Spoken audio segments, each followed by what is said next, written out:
Where are you going? You need to come back into the newsroom. And he's literally dragging me back. I say, something crazy has happened, that your fundi house is on the ground. I said, what?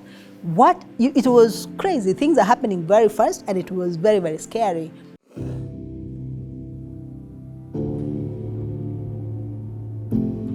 My name is Wanja Gathu. I have been a journalist for more than 20 years. So in 1998, I think I was 22 and newly employed with a newspaper. The newspaper was called The Star, and it was a very small newspaper that was a weekly, and it used to be, it was what you would call a hard-hitting newspaper. And under my editor, the late Magayu, I get to think that I was thrown into the deep end very early, because previously I had a background writing feature articles, which was safe and easy work to do, until I joined The Star and I was placed at the news desk. Now, being a political newspaper, we were constantly in the war zone, in the sense that if there was a political rally happening somewhere, you'd go there and you'd report that. If there was clashes like there was in Molo, I ended up going to report at Molo. And it was kind of scary, because I was the only lady on the news desk. So if I ever went out to do a hot story, so to speak, I would go with men. So we have come from up there, me and a colleague and a guy who did the photography, so going to an assignment.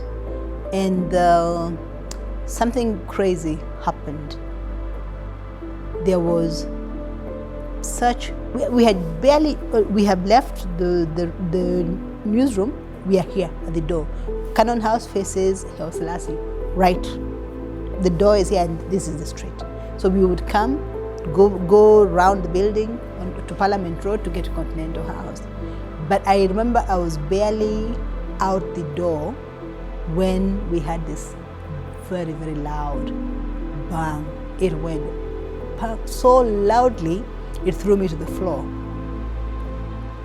And so my colleagues, I don't even know where they went, because in that instant, I am on the ground, and this bang is so heavy, I can hear windows shattering.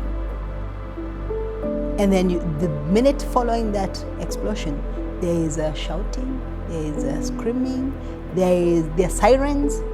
It was a nightmare. You know, I told you I went to Molo during the clashes, and I have also covered accident scenes, you know, where there's a bus crash, this has happened.